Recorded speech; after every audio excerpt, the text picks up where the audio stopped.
Today we will be doing chemical bonding. In the previous class of chemical bonding, you will recall that we did molecular orbital theory and hybridization, and in today's class we will begin with VSEPR,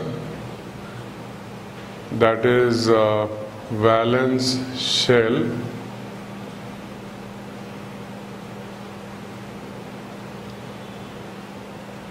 electron pair repulsion theory. So we will begin the class with this topic, valence shell electron pair repulsion theory. According to this theory,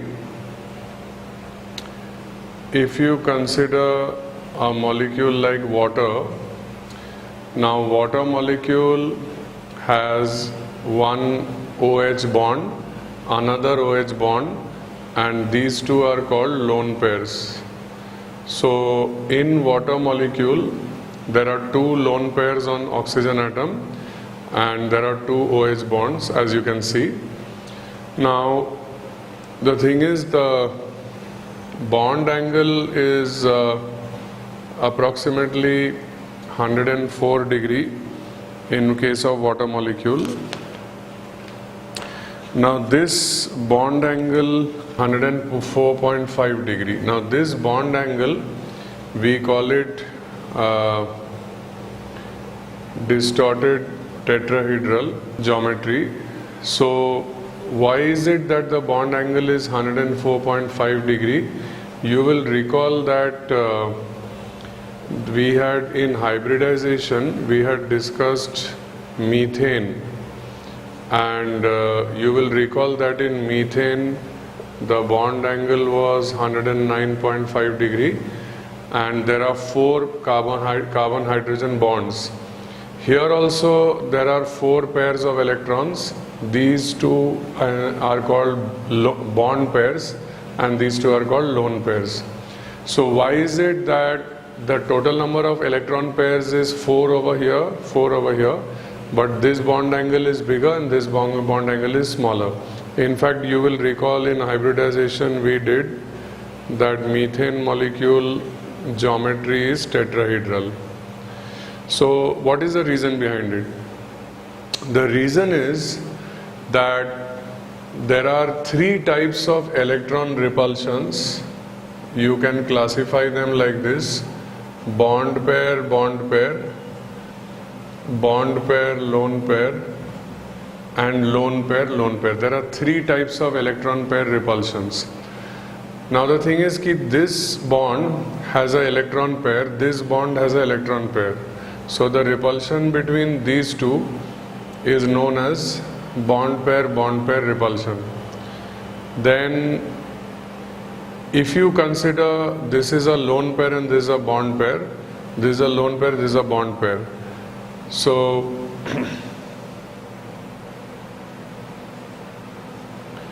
this bond pair repulsion is lesser than the bond pair lone pair repulsion, and the maximum repulsion is between lone pair and lone pair. So we can argue like this, that the tetrahedral bond angle is 109.5 degree. Now due to the fact that bond pair lone pair repulsion is greater than bond pair repulsion, so due to that the bond pair is constrained and the bond angle decreases from 109.5 to 104.5. So this is the reason why we call it distorted tetrahedral geometry. Now why is it that the order of repulsion is this? The reason is that the lone pair electron cloud belongs strictly to the particular atom. Like for example, the lone pair of the electron cloud is under the influence of only the oxygen nucleus, whereas the bond pair electron cloud is under the influence of both oxygen and hydrogen nuclei.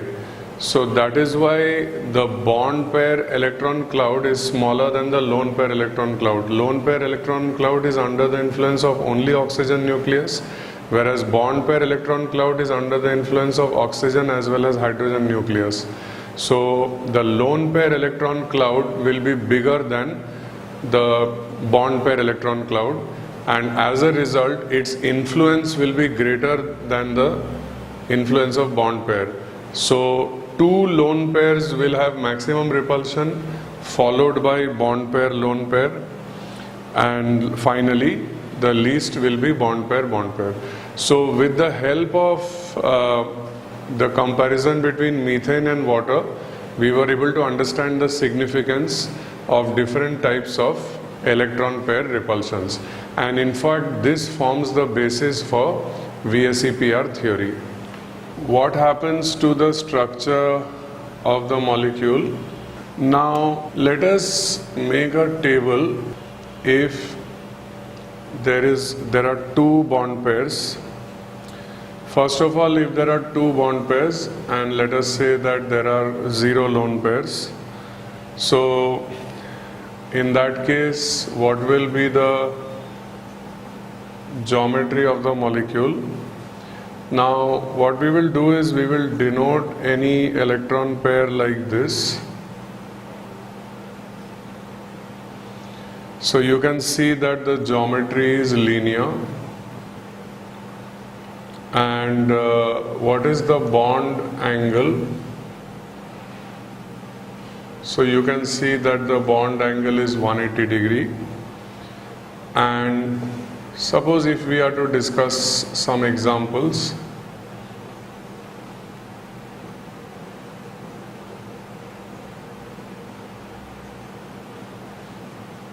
then BeCl2 and MgCl2. These are the two examples.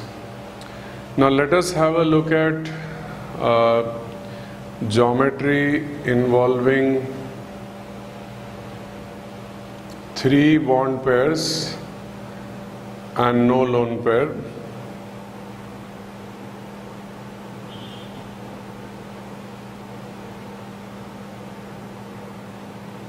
So in this case the geometry will be like this. So we can call this geometry as trigonal planar.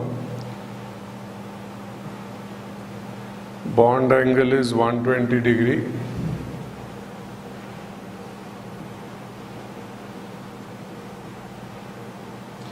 And examples are BF3 and AlCl3. Now let us so basically if I make another column, that is total number of electron pairs, so it will be 2, here it will be 3. Now let us make another total number of electrons pairs as 3, having 2 bond pairs and 1 lone pair.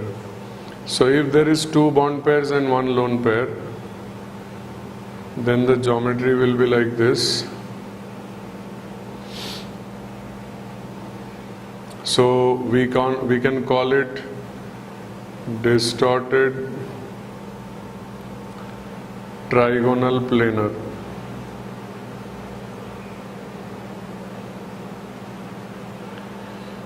You can also call it bent. You can call it distorted trigonal planar. You can also call it bent. And examples are SO2 and O3. Now regarding bond angle, so bond angle will not be the same for every molecule. Like in case of SO2, the bond angle is 119.5 degree. So why does this happen? See, this happens because sulfur has got a lone pair, and then these are the bond pairs. So these are the bond pairs of sulfur, and this is the lone pair. You know that lone pair bond pair repulsion is greater than bond pair repulsion. So that is the reason why the bond angle decreases from 120 to 119.5. So this is the first case of distorted geometry which we have encountered in our discussion so far. Next, let us go to geometry having 4 bond pairs and no lone pair. Let's discuss this one. So obviously this is matching with methane. Methane we had done in hybridization.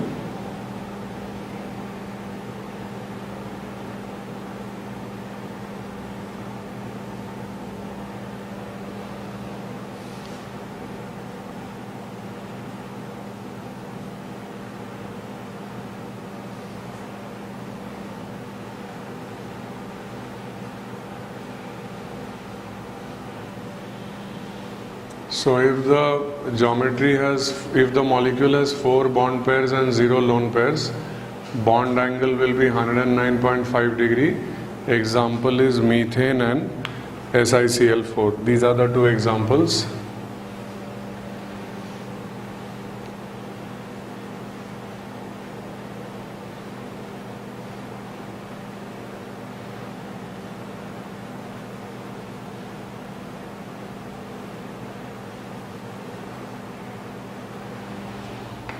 Now once again let's have a look at another geometry with total 4 electron pairs.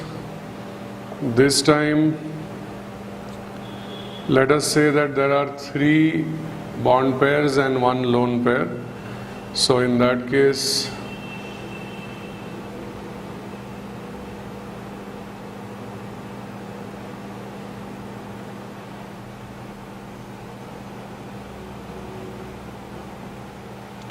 we call this geometry as distorted. This previous one is tetrahedral. This one is distorted tetrahedral.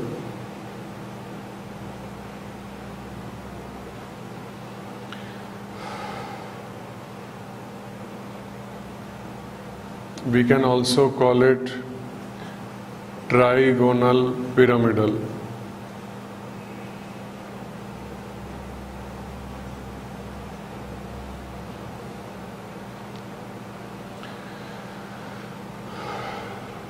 Example is ammonia. In ammonia, the bond angle is 107 degree. So once again, if there are 3 bond pairs and 1 lone pair, the total number of electron pairs is 4. The geometry is distorted tetrahedral or you could say trigonal pyramidal. Example is ammonia, and in ammonia the bond angle is 107 degree. Why is it that the bond angle in ammonia is lesser than that of methane? The reason is that in nitrogen there is a lone pair, and because lone pair bond pair repulsion is stronger than bond pair repulsion, so these bond pairs will be constrained by the lone pair, and that is why the bond angle decreases from 109.5 to 107. So this is an example where total number of pairs is 4 with 3 bond pair and 1 lone pair. Now suppose the total number of lone pairs is 4, but you have 2 bond pairs and 2 lone pairs. In fact, we began the class with this example.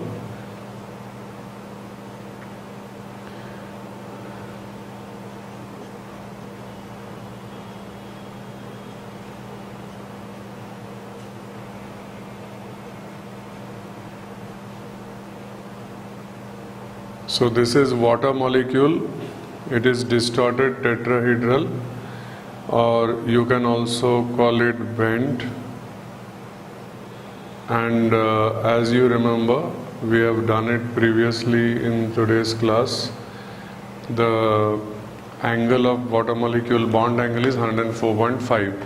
So thanks to the fact that there are 2 lone pairs on the oxygen atom, so the lone pair bond pair repulsion is even more than it is over here in ammonia. So it is distorted tetrahedral like ammonia, and the geometry can also be described as bent. So this is the example with 2 bond pairs and 2 lone pairs.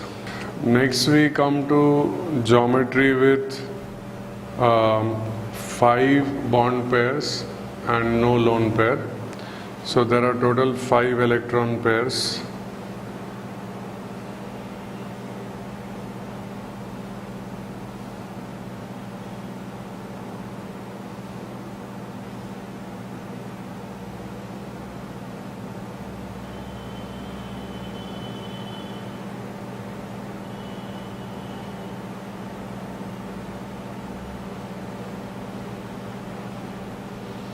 So you can see that the geometry is trigonal bipyramidal.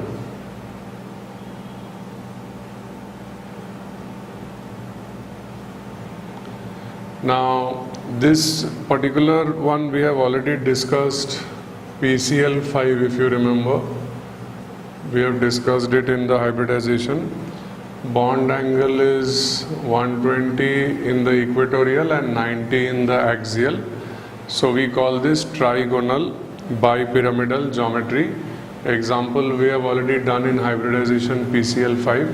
You can also have PF5, SbCl5. These are the other examples. Now let's have a look at certain geometries with total 5 but 4 bond pair and 1 lone pair. Let's have a look at those.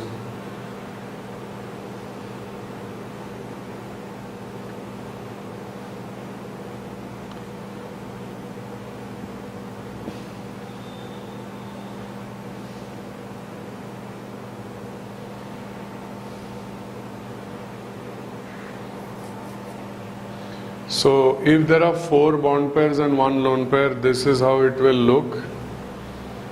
This is described or may be described in 2 ways. You can say distorted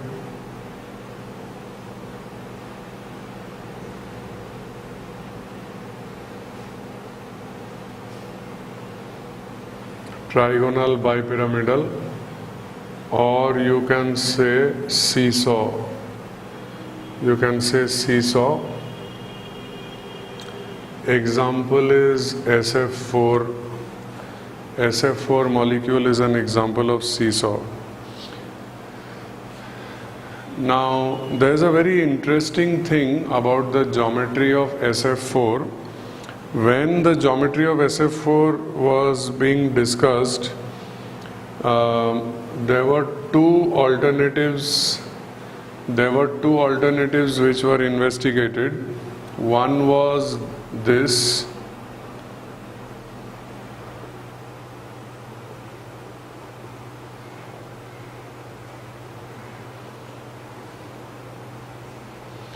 One was this and the other was this.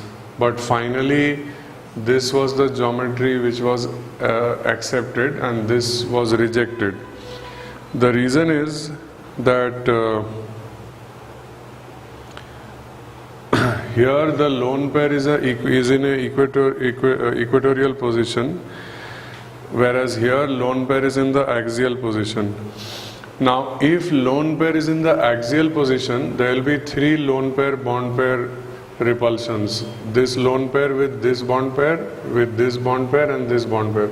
So if lone pair is in the equatorial position, then there will be 2 lone pair bond pair repulsions between this lone pair and this bond pair and this lone pair and this bond pair. But if it is like this, then there will be 3 lone pair bond pair repulsions. So the repulsions will be greater here. So that is why this one was rejected and this one was accepted. So when you have 4 bond pairs and 1 lone pair, the geometry, you can call it distorted trigonal pyramidal or seesaw, and total number of electron pairs is 5.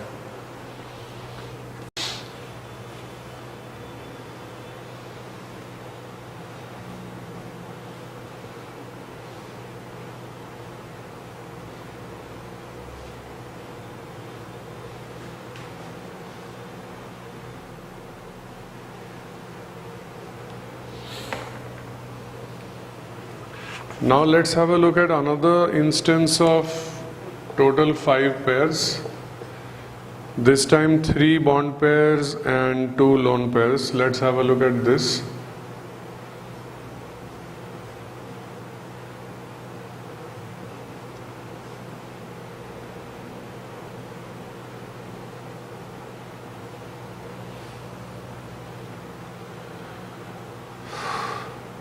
So this is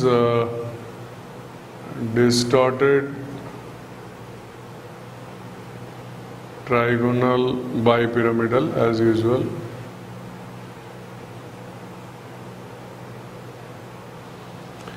And it is also known as T-shape. And example is CLF3. So this is known as T-shape, and the geometry is a distorted trigonal bipyramidal. Now, interesting thing about CLF3, when the geometry of CLF3 was being investigated, there were three alternatives which were examined. The first one is obviously this, the other two are like this.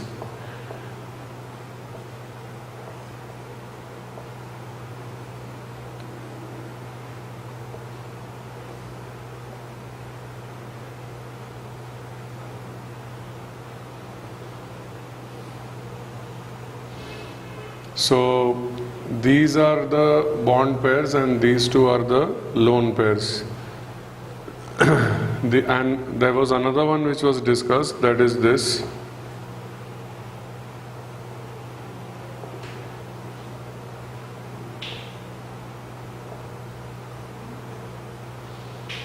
So you will notice that in this one there is a lone pair in the axial position. So there will be lone pair repulsion as well as two lone pair bond pair repulsions. In this one there are two lone pairs at axial position. So each of them will have three bond pair repulsions. Whereas in the T shape, both the lone pairs are in the equatorial position. So there will be only one lone pair bond pair due to this and one lone pair bond pair repulsion due to this. So that is why this is the most stable and this is the one which was accepted. So this is distorted trigonal bipyramidal geometry with T shape.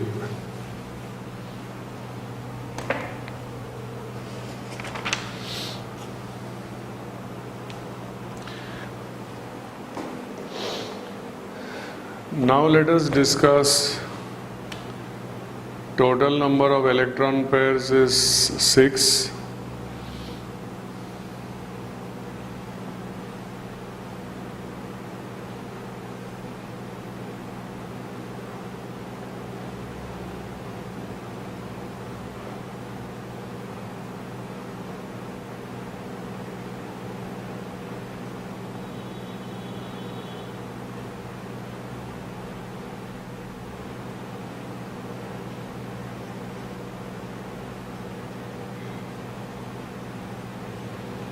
Now if there are 6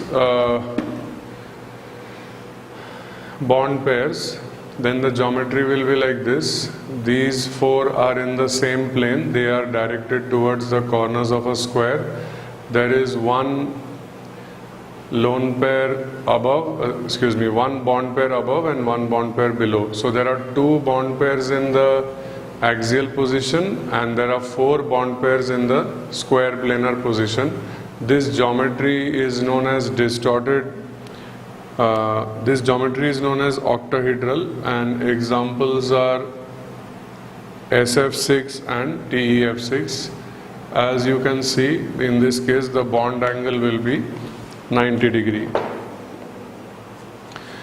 Now let's have a look at a geometry in which total number of electron pairs is 6, but 5 are bond pair and 1 is lone pair.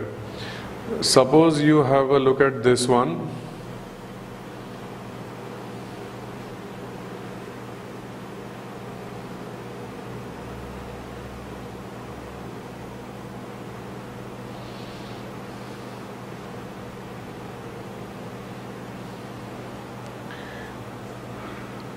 Now this geometry will be distorted octahedral,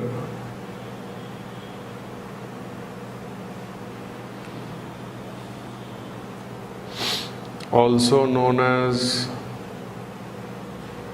square pyramidal.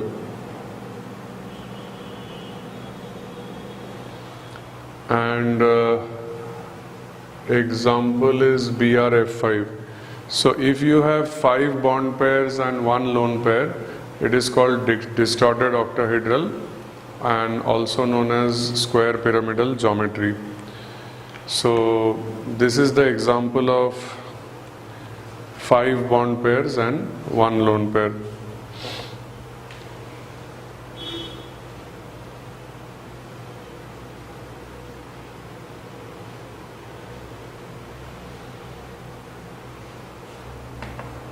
Now let us have a look at geometry with total 6, 4 bond pair and 2 lone pair.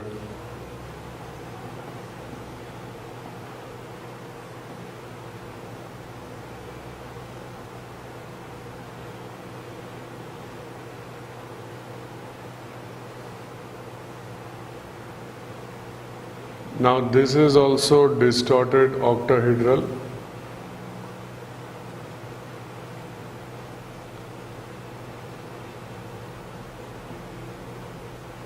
Also known as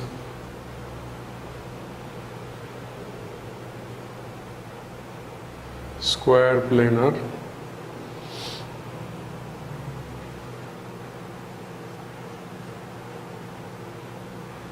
Example is XCF4.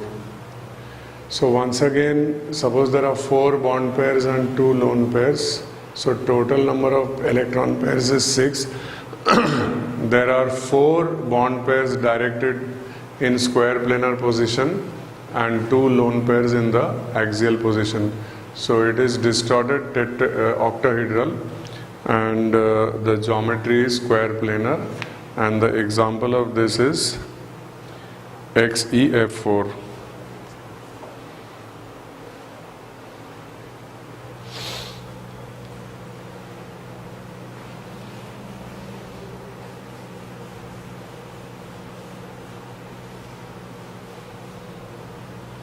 Now, when we were discussing the distorted geometries, then during that discussion, there were 2 very important distorted geometries. One is ammonia and the other is H2O.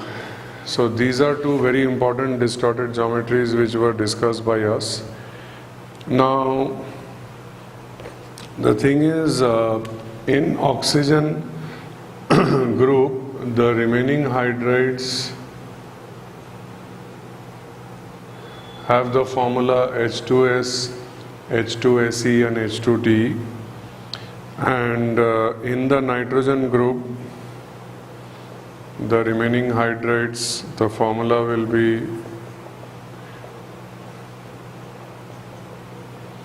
PS3, ASH3 and SbH3. Now, it was found that the bond angle decreases down the group in both cases.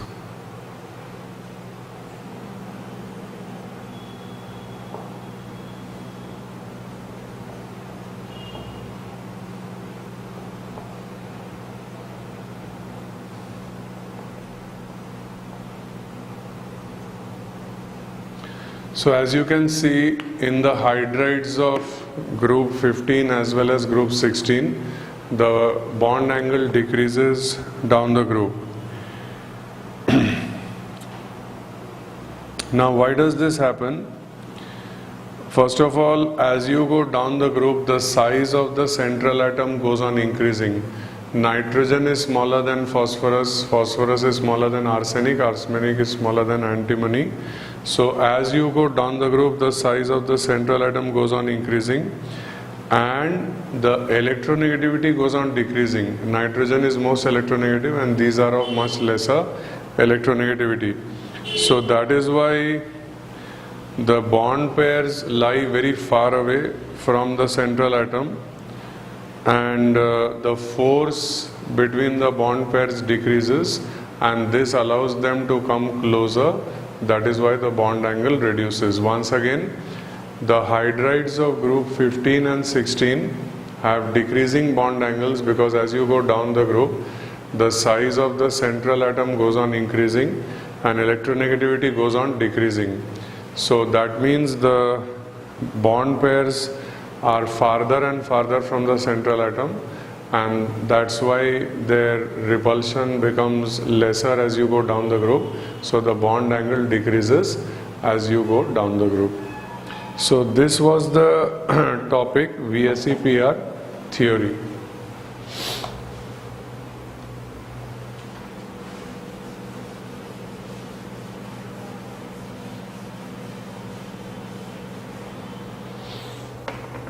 Next topic in this chapter is resonance.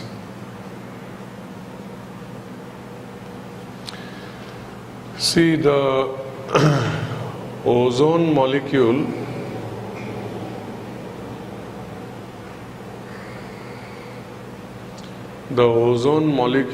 may have the following structure. You can see that from octet considerations, this should be a double bond and this should be a coordinate covalent bond.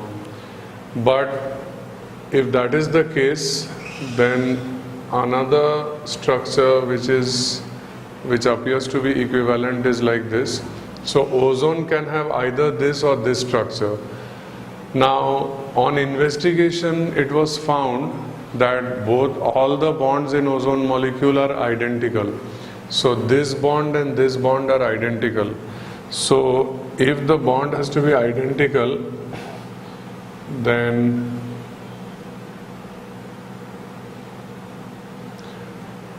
the way to represent it is follows. You just draw two single bonds, and these two dotted lines, they tell us that the double bond may be either on this oxygen or on this oxygen. Now these two possible structures are called resonance structures or canonical structures. These two possible structures are called resonance structures or canonical structures, and the actual structure is called the resonance hybrid.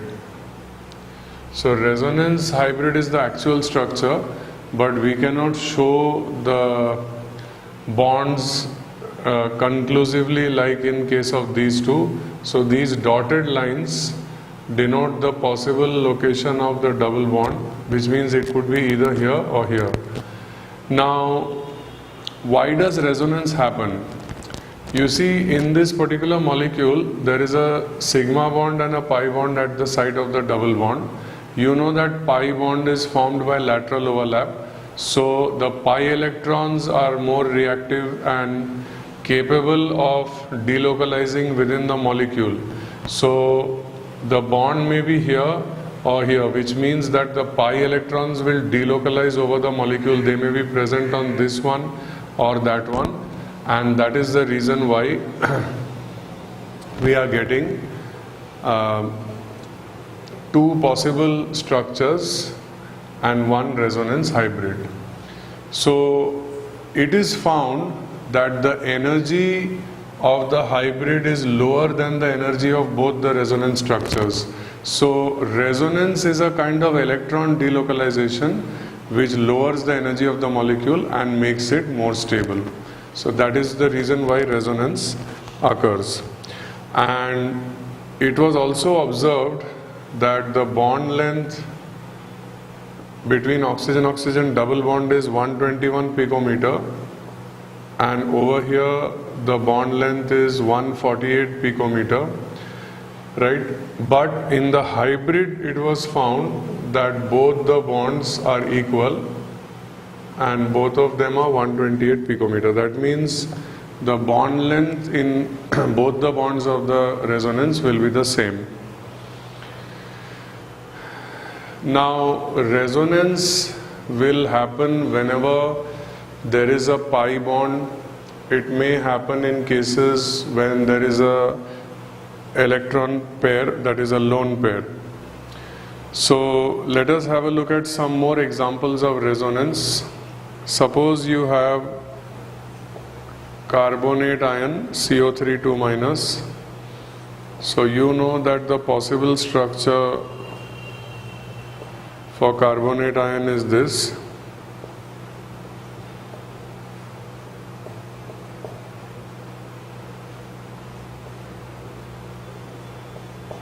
However, in the possible structure, the double bond has been shown on this oxygen, it could have been on the other one, and naturally it could have been on this one also. So the double bond may be on any one of the, so these are the three resonance structures, and if you now consider the hybrid,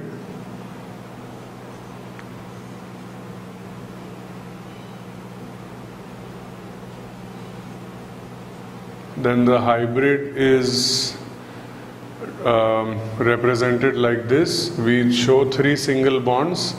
Since we do not know which two oxygens are carrying the negative charge, so we just put a negative charge over the whole molecule, and the possibility of double bond is equal on any one oxygen, so we show dashed lines to denote the possible locations of the double bond.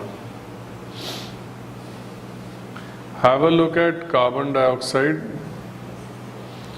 Now this is the structure of carbon dioxide. Once again you can see that there are two pi bonds, one here and one here. So there is a possibility that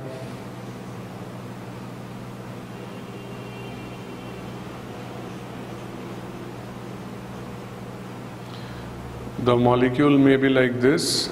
This particular oxygen has a negative charge, this oxygen has a positive charge. There is a possibility that the molecule may be like this. So it could be either this oxygen or that oxygen which can carry a negative charge.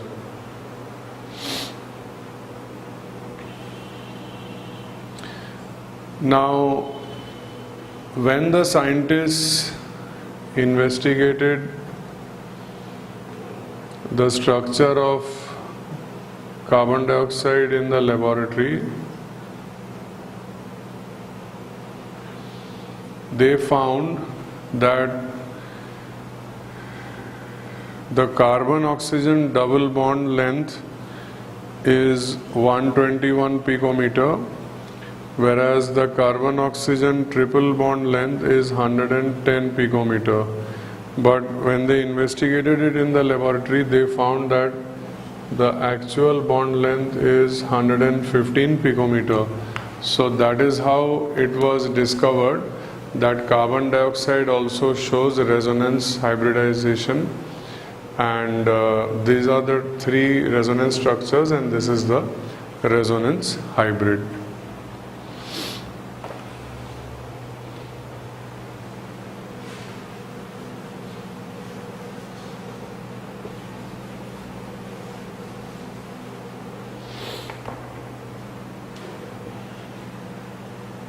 Next topic in this chapter is bond polarity. In a molecule like hydrogen fluoride, you are aware that in this molecule one atom is much more electronegative than the other. You are aware that fluorine is highly electronegative and in fact hydrogen is electropositive. So due to the difference in electronegativity, there is a slight negative charge on the fluorine and a slight positive charge on the hydrogen. Now, in this case, we call the molecule polar covalent. So you could in effect say that the polarity of a covalent bond tells us about the ionic character of the covalent bond. You know that this molecule is covalent, it is not ionic, but the degree of polarity gives us an idea about the ionic character. Now, what we do is a combination of a very small positive and negative charge is called a dipole, and symbolically it is represented like this. the arrow should point from the positive charge towards the negative charge. Every dipole has a dipole moment. Symbol for dipole moment is mu, and the formula is Q into R. So Q is the magnitude of charge on either of the two entities, and R is the distance between them. Now you have to remember that the distances are going to be very, very small. You are talking about distance between two atoms. So the conventional unit for coulomb, for charge is coulomb, and distance is meter. So in SI system, the unit for dipole moment should be coulomb into meter. However, coulomb into meter is found to be too large a unit to measure dipole moment. So the unit which we actually use is dBi. So 1 dBi is given by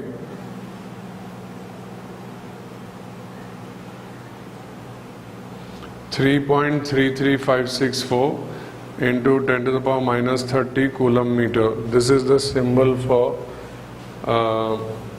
dBi, that means dipole moment. Now let us consider certain molecules for discussion. Suppose we are considering water molecule.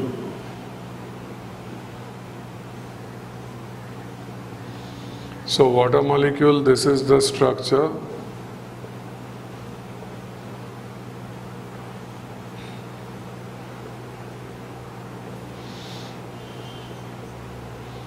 You know that in water molecule there are two dipoles between hydrogen and oxygen, again between hydrogen and oxygen. So the resultant of these two dipoles will be represented by this. In fact, on calculation, the net dipole moment of H2O molecule is found to be 1.85 dBi. So it is the resultant of these two dipoles. This is the net dipole moment of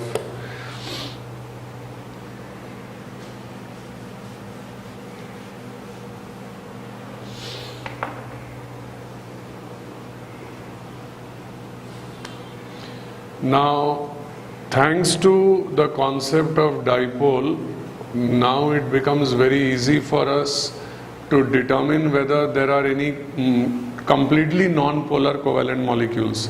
Suppose if you have beryllium fluoride, so this is the structure. So in beryllium fluoride, the two dipoles cancel each other, so that means it is completely non-polar. Similarly, have a look at boron trifluoride.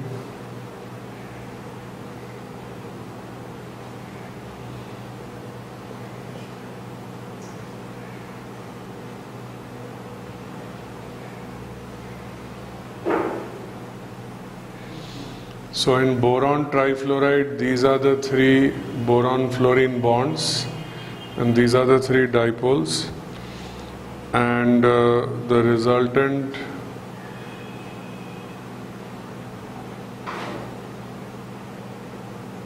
dipole moment is 0. That means boron trifluoride is completely non-polar.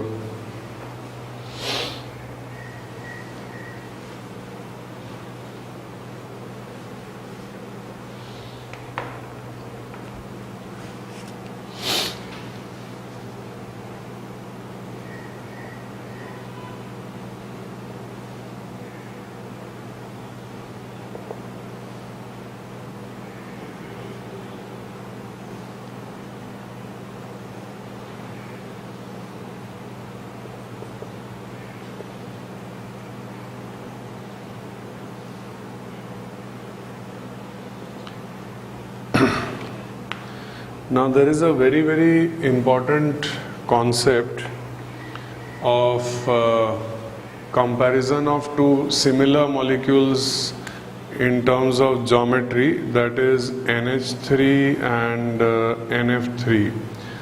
Now both of them have 3 bond pairs, both of them have 1 lone pair. Now in ammonia, the bond pairs will have dipoles given by these arrows.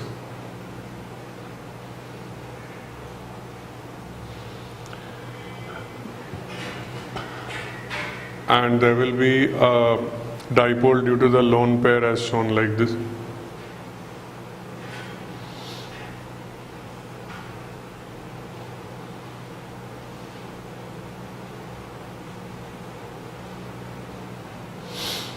So the resultant dipole moment in ammonia molecule can be represented like this. This is the resultant, whereas the resultant dipole moment in NF3 can be represented like this.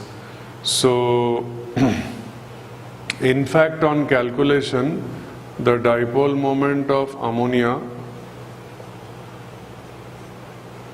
is 4.9 into 10 to the power minus 30 coulomb per meter, whereas the dipole moment of NF3 is 0.8 into 10 to the power minus 30 coulomb meter. Why is there such a big difference? As you can see that the vector sum of these dipole moments adds up to give a resultant, whereas here there is a subtraction because these dipoles have the opposite sense as compared to this dipole. So there is a subtraction involved in NF3, and that is why the dipole moment of NF3 is lesser than that of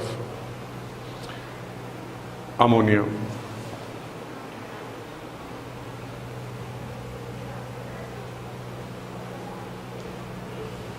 Now we come to Fajans rules. In the previous topic, dipole moment, we were discussing that the molecules which are covalent may have ionic character. In Fajans rules, we will be discussing certain ionic compounds which may have covalent character. So suppose there is a covalent compound, and due to some reason, maybe there is a very big electronegativity difference between the two atoms. So there is a possibility that the cation may polarize the anion. That means the electron cloud of the anion will get distorted like this, and due to polarization, the two electron clouds will almost overlap, a situation which is identical to that of a covalent molecule. So what exactly are Fajans rules? First of all, the power of a cation to polarize the anion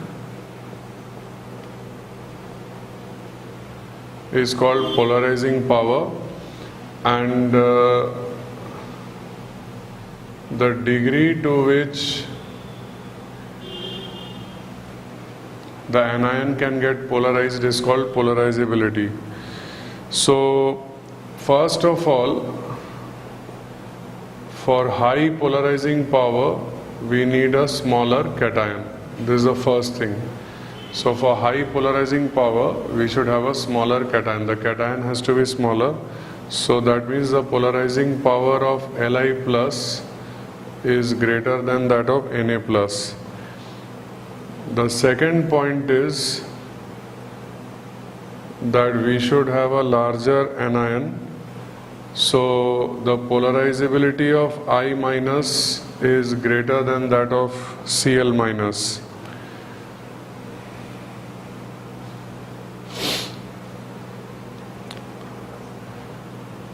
Third one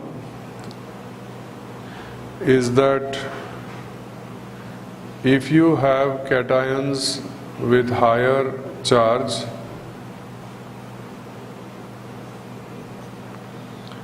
then you can expect greater covalent character. For example, if you compare AlCl3, MgCl2 and NaCl, then AlCl3 aluminium has a charge of +3. So the covalent character will be more than MgCl2, where a magnesium has a charge of +2. This will in turn be more than NaCl, where Na has a charge of +1. Fourth point is CuCl is more covalent than NaCl, even though both cations have a plus charge. Cu is plus, Na is also plus. Second thing is that the size of both of them is almost the same. Size of copper is 0.96 and sodium is 0.95. So the size is very similar, but CuCl is more covalent than NaCl. This is because Cu plus has 18 electrons in the outermost shell, whereas Na plus has 8 electrons in the outermost shell. So according to Fajans rule, if it has 18 electrons in the outermost shell and all other conditions being the same, then the resulting compound will be more covalent than if the cation has 8 electrons in the outermost shell. So these are the various points. Now every cation has got a feature known as ionic potential, and ionic potential can also be defined as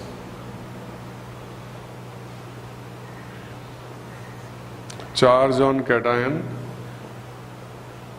by radius of cation. So you can perhaps now understand why lithium has a very high ionic potential, because its charge is +1 and its size is extremely small. So that is another thing that we can judge the polarizing power of a cation by measuring its ionic potential.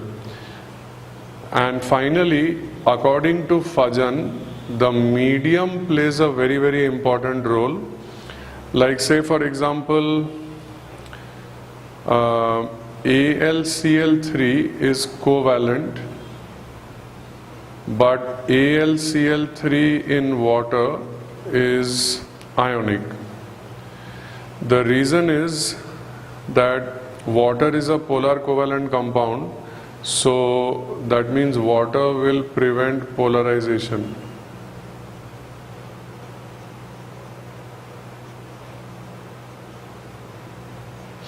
So water will prevent polarization. So when you add AlCl3 to water, water will prevent polarization, and in that way it will keep the cations and anions away, keeps